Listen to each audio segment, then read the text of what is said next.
Okay, so this is the last section of the transport in animals. It's 9.4, the blood, and the first learning objective we're going to look at is to list the components of the blood. Now, in the blood, the red blood cells, the white blood cells, the platelets, and the plasma. Now, in the blood, there's 5 liters in an adult, and there's a liquid called plasma. Now, plasma is 90% water, and it consists of those red blood cells, white blood cells, and platelets. So this is some diagrams. You got the red blood cell here. It's got a biconcave shape, and you can see a transverse cut through the red blood cell there. You've got the white blood cell. Notice the difference in nucleus shape and size, and notice that the white cell here, this phagocyte, is engulfing that bacteria. And then look at the platelets here. So there's 3 different types of things in the plasma of the blood.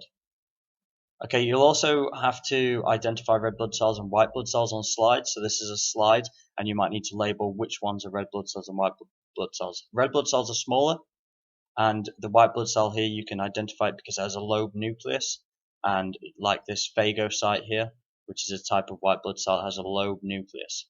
Then you have to differentiate between the lymphocytes and phagocytes. Now these two are the different types of white blood cells. This is a phagocyte because, again, it's got a lobe nucleus. And this is a lymphocyte because the nucleus swells throughout the majority of the cytoplasm. And you can see the differences here in the structure as well. After that, you've got to talk about the function of the red blood cells, the white blood cells, and other contents. The red blood cells have biconcave disc shape, no nucleus, a spongy cytoplasm, and elastic membrane. Basically, all of this means they're flexible, and they contain hemoglobin. They're made by bone marrow, and 200 million, which is only 1% of them, wear out and are replaced each day. Hemoglobin is the substance that's in the red blood cell that carries the oxygen. It's a red pigment made of iron, and it forms oxyhemoglobin when it combines with the oxygen.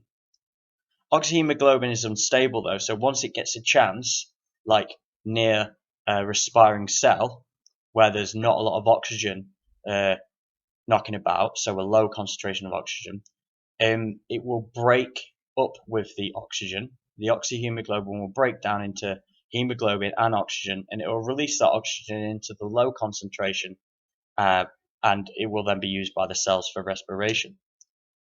Now, oxygenated blood, when oxygen comes from the lungs, combines with the hemoglobin.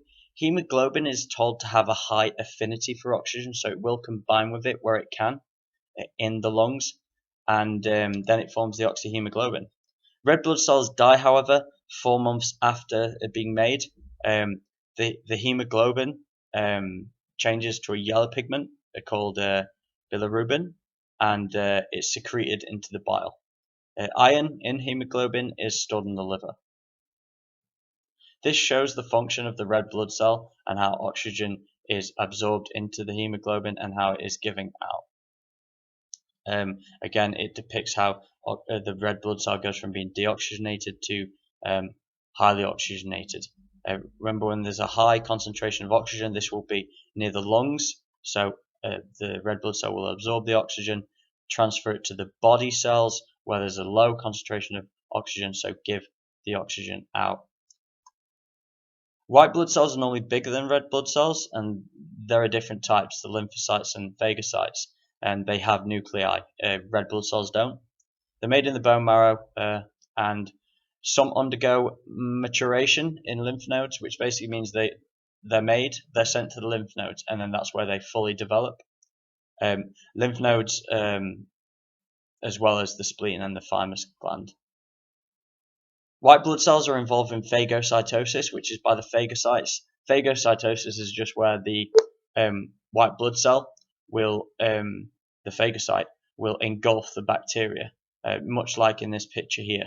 This is phagocytosis. And then antibody production is done by the lymphocytes, and they create antibodies to go and destroy bacteria. Platelets are just pieces of old cells, and they help to clot blood by creating fibers, and they stop the bleeding, they heal wounds, and they cause blood clots to form. Plasma is the liquid part of the blood, and it's got dissolved substances in it, as well as the other three things we've just talked about. It's got ions and salts, such as sodium, calcium, hydrogen carbonate. It's got proteins such as fibrinogen, and others there. It's got food such as amino acids, glucose, lipids, and waste products such as dissolved urea and dissolved CO2. The kidneys and liver keep the composition of this plasma constant by filtering it and absorbing chemicals from it and releasing other chemicals back into it. This summarizes the role of transport by the blood system. It tells you what substance is taken from where to where. But the main thing to emphasize on this table is that the blood does not on purpose go to a certain location. It is pumped around the body, and all the substances that are in the body end up where they need to be, by chance. Urea that's made by the liver and sent to the kidneys only goes to the kidneys by chance, just because it's pumped there. Because the circulatory system is constantly pumping blood through the body, eventually all the urea that needs to be processed will be processed, but it's not specifically directing itself towards there. Now, the function of lymphocytes and phagocytes. Phagocytes, basically, their cytoplasm flows and allows them to move, so they can then squeeze their way through the capillaries to get to an infected area. Say, for example, if you cut your arm, they would flow out of the capillaries near that wound and then to the infected area where bacteria were. They carry out phagocytosis, which is basically engulfing the bacteria, just like in that picture there, and then they secrete enzymes onto the bacteria to digest it. The lymphocytes basically just create antibodies which disable the pathogens. A picture here just shows the bacterium being engulfed. There's a bacterium there, and this is it being engulfed. And again, the cell membrane moves around it and then it absorbs it into its cytoplasm and destroys it.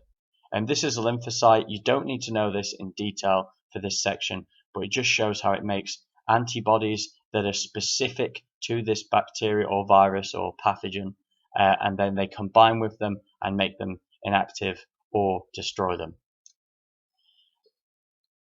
Describing the process of clotting and the role of clotting, so basically to do with the platelets. When tissues are damaged or blood vessels cut, platelets basically clump and block small capillaries.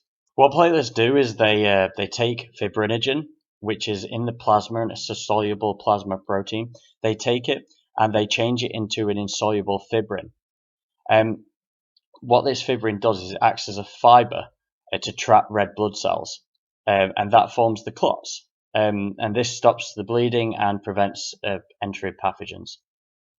So this diagram is quite detailed and shows how an abrasion in the skin has caused platelets to act. Now there's a small abrasion of a capillary here, and the platelets have managed to block it up by swelling in that area.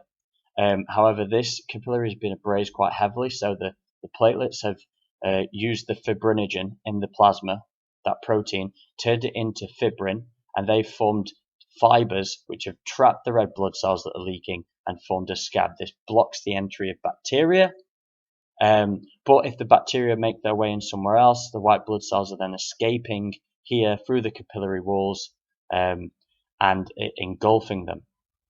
Okay, so the last section we need to look at is to describe the transfer of materials between capillaries and tissue fluid. Now, it's first worth mentioning that tissue fluid isn't the same as blood or plasma. It's different to both of them.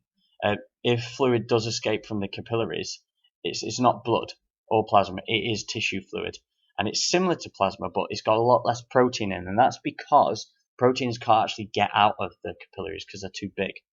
Now, tissue fluid bathes all the cells. It's all around all the cells in any structure of the body, and it bathes them with dissolved food and oxygen from the blood. Obviously, it can't take proteins with it, though. Some tissue fluid does return to capillaries after losing its oxygen and food to the cells, and it returns with the gained waste of CO2. Tissue fluid that doesn't return to the capillaries goes to the lymphatic system.